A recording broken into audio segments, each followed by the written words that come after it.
we have a little bit of a highlight package of each of the big three parties.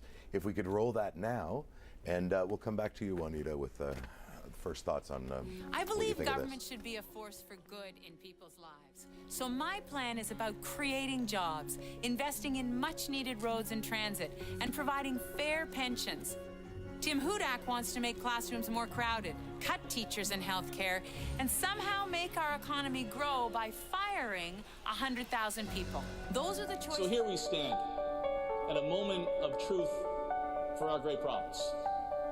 It's a time of challenge, but it's also a time of hope.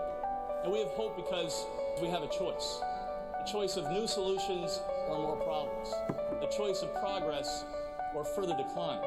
We have all that it takes to make Ontario the best place to find a good job, to start your career, to build a... Kathleen Wynne can't run away from her scandals. You are looking at 10 years of Liberal mismanagement. Liberals wasted billions on e-health, Orange, cancelling gas plants. Liberals gave public CEOs huge bonuses, outrageous salaries. This waste happened while Wynne raised the price of hydro rates. Wynne called job losses a myth and voted against the NDP's job creation plan. Kathleen Wynne has a record of mismanagement.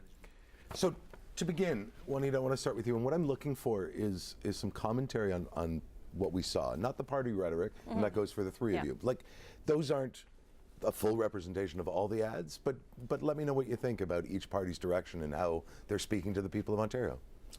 Well, I think whenever you try to be honest about what has gone on, about all of the changes, the negative ways that people have been impacted in the last session, I think that you have to accept the fact that telling the truth, telling voters the way it is, if you want to call it negative advertising. So whose ad are you referring to? Just Andrea's or both? Well, I think that, as I said, the message has been very clear from Andrea that the government has proven time and time again that they've mismanaged taxpayers' money, and that if that's considered negative, telling people the truth, telling people that you no longer get your refundable tax credits at tax time. When I was running under John Tory, that's what we did. We kept hammering away at all the bad things that Dalton McGuinty had done, and nobody wanted to. And then people go to one thing and they don't listen to what's actually happened in the past 4 years. Tell me what you thought about what we just saw, though. Well, yes, I agree with the NDP strategy of getting all the bad news out there, because it happened and it has to go there. But I think that you've seen from the Conservative campaign in that ad, at least. Those beautiful oil painting shots. It just sounded like he was running for president, not just premier of a province. We're trying to go a little bit more positive, because perhaps that's what people want to hear. They want to hear that there's hope at the end of this long, dark tunnel. Hope and hard work. Lauren, a couple of things. You said put our partisanship aside. Here's what I thought of the ads. I thought I was wondering where Tim Hudak was in his commercial, but he came in at the last 5 seconds. Positive piece. Yes. The Liberal plan, again, they talked about concrete policy ideas, what they wanted to do. And at the end they mentioned, and I don't believe this is negative, it's putting a stark contrast, mentioned that Tim Hudak, and he's on record, he wants to fire 100,000 public sector workers.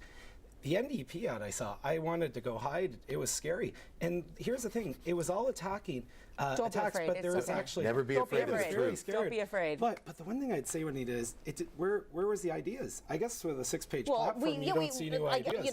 There were no ideas. The issue with the NDP is that they're going to focus on the negative. It's interesting and then not bring out any of their own fixation on the number ideas. of pages in the platform. Well, it is, because and you talk about not looking at what has actually happened in the last year. That's turned into a have-not province. Since the last budget, when the Liberals didn't do what they said what they were going to do. They never do, and you still prop them up. You still prop them up because this is the closest Conservatives are not an alternative. Easy to meet promises if you don't make Hudak's plan is so scary to people. He's a scary individual. That's a really terrible word to say, Juanita. I don't mind at all. You might find it distasteful or against what you believe in. It is not scary. How are you going to cancel or get rid of people's jobs and then say, but you know what? We're going to be friendly with respect to immigration. You're talking about how government is bloated. You're also talking about how there is so much waste in government. You realize as well that it has to be cut. You want to cut it in a different way. You think that corporate tax cuts are the way to go. But Hudak's literature does explain how he's going to cut 100,000 jobs. And you may not like that, but the how is in there. Well, there Just to is talk about- attrition. but There are of different course. ways to But, go Lauren, about it. let me speak there for a second. The one thing with Tim Hudak, he says how he's going to cut, and he wrote down, I saw this really interesting today. Scott Clark, who is an economist from the University of Ottawa, pointed out that the $1 million job plan is going to be done in 8 years. That's predicated that 125,000 new jobs will be created every year. Scott Clark, the economist, pointed out that since 1976, Ontario on average creates 83,000 jobs a year. Correct. Has failed to ever record 125,000 jobs in a year. It's so, good to aim high, Tyler. I know it's We going to be have the to first aim one. high. What's You have to interesting give though is people that we hope. keep hearing about trimming the fat.